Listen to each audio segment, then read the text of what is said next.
మీ జీఐఈటీ ఇప్పుడు జీజీయూగా మారింది. 2000కు పైగా ప్లేస్మెంట్స్, ఐపీఎం, కేపీఎంజీ వంటి సంస్థలతో ఇంటిగ్రేటెడ్ కోర్సులు. యూపీఎస్సీ కోచింగ్, అడ్మిషన్లు ఓపెన్. సంగారెడ్డిలోని రామచంద్రాపురం అనే ప్రాంతంలో గుడిలో, అది కూడా కాళీమాత ఆలయంలో సభ్య సమాజం మొత్తం తలదించుకునేటువంటి దారుణ ఘటన జరిగింది. అదే గుడిలో పూజారిగా పనిచేస్తున్నటువంటి సాయన్న అనే పెద్ద ఆయన మనవరాలు వయసున్నటువంటి అమ్మాయి మీద లైంగిక దాడికి పాల్పడ్డాడు. అది కూడా గర్భగుడిలో. ఆ విజువల్స్ ఇప్పుడు మీరు స్క్రీన్ మీద చూస్తున్నారు.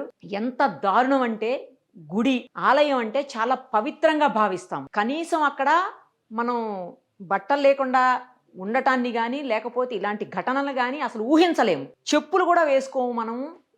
కాళ్ళు కడుక్కొని లోపలికి అడుగు పెడతాము. అసలు ఆలయ ప్రాంగణంలో ఎక్కడ చెప్పు వేసుకోవడానికి కూడా మనం ఇష్టపడము. తర్వాత స్నానం చేయకుండా గుడిలోకి వెళ్ళము. ఏమన్నా తింటే కూడా చాలా మందికి సెంటిమెంట్ ఉంటుంది. తిన్న తర్వాత గుడిలోకి వెళ్ళరు. అంటే బ్రేక్ఫాస్ట్ చేసినా లేదు లంచ్లో అలాంటివి చేస్తే గుడిలోకి వెళ్ళరు. చాలా మందికి సెంటిమెంట్స్ ఉంటాయి. అలాంటి ఎంతో మంది మనోభావాలను దెబ్బతీస్తూ ఈ ముసలోడు తనకంటే చాలా చిన్నది, అంటే ఆల్మోస్ట్ మనవరాల వయసు అనమాట, ఆ అమ్మాయితోటి అసభ్యంగా ప్రవర్తిస్తున్నాడు. రెడ్ హ్యాండెడ్ గా స్థానికులు పట్టుకొని దేహశుద్ధి చేశారు. ప్యాంటు విప్పేసి ఉన్నాడు. ఆ విజువల్స్ లో మీకు కనిపిస్తుంది చూడండి. ప్యాంటు వేసుకునేందుకు ట్రై చేస్తున్నాడు. బయట నుంచి వేరే వ్యక్తులు వెళ్ళి అతన్ని పట్టుకోబోతే ప్యాంటు వేసుకోబోతున్నాడు. అప్పుడు సిగ్గుందారా నీకు కొంచెమైనా? నీ వయసు ఎంత?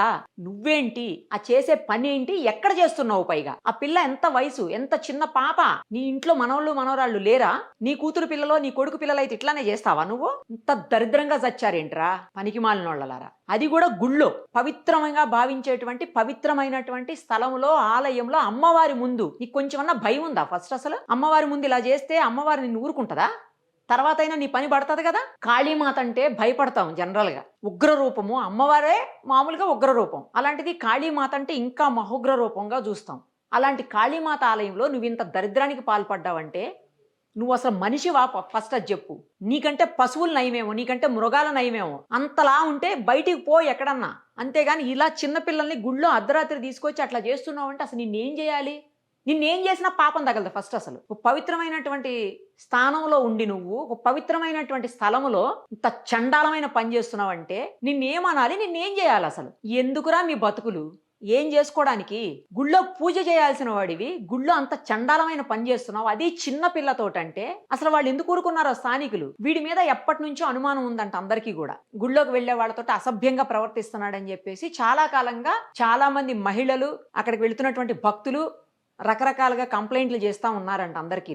ఊళ్ళో అందరికి పెద్దవాళ్ళు ఉంటారు కదా, వాళ్ళందరికీ కూడా. సడన్ గా నిన్న అర్ధరాత్రి ఆ పిల్లతోటి అసభ్యంగా ప్రవర్తించబోతే పాపం ఆ చిన్న అమ్మాయి పెద్ద పెద్దగా అరుపులు కేకలు వేసిందట. ఆ కేకలు అరుపులకు చుట్టుపక్కల వాళ్ళు పరిగెత్తుకుంటూ వచ్చారు. అసలే వీడి మీద అనుమానం ఉందిగా ముందు నుంచి కూడా, ఏదో జరుగుతుంది, ఏదో చేస్తున్నాడని. సో ఏదో జరుగుతుందని చెప్పి అనుమానించి అందరూ పరిగెట్టుకుంటూ వచ్చి చూసేసరికి గుడిలో ఈ దరిద్రానికి పాల్పడ్డాడు ఈ దుర్మార్గుడు. ఆ విజువల్స్ లో చూడండి ఎట్లున్నాడు. మనిషివా పశువారా నువ్వు? గుళ్ళో చేస్తావా ఇలాంటి పని? అయినా అంత చిన్న పిల్లతోట. పాప మా పిల్ల మరి అటు ఎందుకు వెళ్ళిందో, వాడికి ఎందుకు చిక్కిందో, వాడికి ఎందుకు దొరికిందో అసలు ఆ పిల్ల. ఇంకా నయ్యం పెద్దగా అరిచింది కాబట్టి ఆ పాపకి ఏం కాలేదు. లేకపోతే పోలీసులు పోక్సో కేసు పెట్టారు, అరెస్ట్ చేశారు. కానీ ఇది అంతా కూడా ఆ ఏరియాలో, అంటే రామచంద్రపురం ఏరియాలో ఒక ప్లేస్ లో సండే మార్కెట్ జరుగుతుంది అంటే ఎవ్రీ సండే. ఆ సండే మార్కెట్ జరిగేటువంటి ప్రాంతంలో ఉన్నటువంటి కాళికామాత ఆలయం అనమాట. అసలు కొంచెం దూరంగా ఉందా అనిపిస్తుంది. అంటే విజువల్స్ చూస్తుంటే మళ్ళీ అట్లేమనిపించలేదు. సండే మార్కెట్ అంటే చాలా పెద్దగానే జరుగుతుంది. అది కూడా మెయిన్ ప్లేసెస్లోనే జరుగుతాయి కదా మార్కెట్స్. మరి అలాంటి ప్లేస్లో జరిగిందంటే నేను అసలు ఏం చేయాలి? నీ కొంపలో ఎవరు లేరా ఆడవాళ్ళు? వాళ్ళకి తెలియకుండా నువ్వు ఆ టైంలో ఆ పిల్లని తీసుకుని ఎట్లా వచ్చావు అసలు అక్కడికి? ఆ పాపకి ఏం చెప్పి తీసుకొని వచ్చావు? ఆ పాప ఎటుపోతుంటే నువ్వు ఆ పాపని తీసుకొని వచ్చావు? అసలు ఆ టైంలో ఒక్కతే పాప అయిన గుడికి రాదు కదా. అసలు పవిత్రమైనటువంటి, నాకు పదే పదే అదే బాధ అవుతుంది. నువ్వు ఆ గుడిని లేదా ఆ ఆలయాన్ని ఏం చేస్తే ప్రక్షాళన అవుతుంది? ఇప్పుడు అసలు నువ్వు చేసిన ఈ చండాల పనికి, నువ్వు చేసిన ఈ దరిద్ర పనికి ఎలా ప్రక్షాళన చెయ్యాలి? ఆ గుడిని ఎలా సంప్రోక్షణ చెయ్యాలి? ఎలా క్లీన్ చెయ్యాలి ఆ గుడిని? ఆ పవిత్రమైనటువంటి స్థలాన్ని అపవిత్రం చేసిన నిన్నేం చెయ్యాలి? మళ్ళీ పవిత్రం కావాలంటే ఆ స్థలాన్ని ఏం చెయ్యాలి? నిన్ను అక్కడే పాతి పెట్టాలేమో. ఇలా అంటున్నందుకు చాలా మంది అంటే లిమిట్స్ దాటి మాట్లాడుతుంది నిరుపమ అనుకుంటున్నారేమో.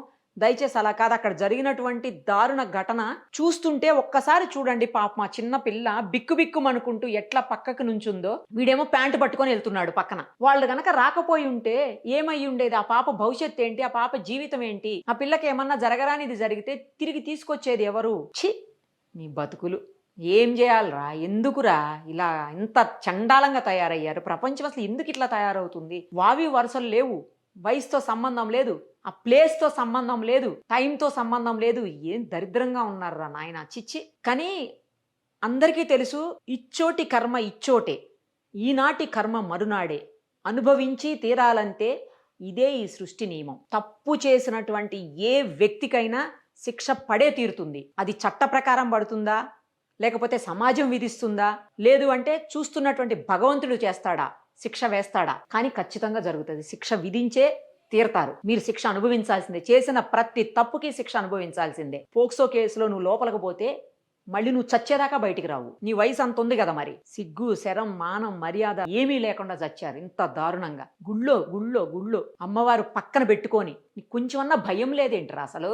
కొన్ని వేల మందికి, లక్షల మందికి అక్కడ పవిత్రమైనటువంటి స్థలము, పవిత్రంగా వచ్చి మనం కోరుకున్న కోరికలు తీరాలని, అలాగే మనం ఇబ్బందులు పాలవకుండా అన్ని రకాలుగా మన జీవితాలు బాగుండాలని, పిల్లల భవిష్యత్తు బాగుండాలని, మంచి జరగాలని, సమాజానికి మంచి జరగాలని అందరూ వచ్చి అక్కడ కోరుకునేటువంటి ఒక అత్యంత పవిత్రమైనటువంటి స్థలం అది. అలాంటి చోట నువ్వింత నీచానికి, నికృష్టానికి, ఇంత చండాలానికి, దరిద్రానికి పాల్పడ్డావంటే నిన్న ఆ అమ్మవారు ఒకవేళ ప్రజలంతా క్షమించేమన్నా కొట్టి వదిలేస్తారేమో, శిక్షబడి కొన్నేళ్ళు ఉంటావేమో జైల్లో, కానీ అమ్మవారైతే వదిలిపెట్టదు. నువ్వు అనుభవించే తీరతావు ఖచ్చితంగా.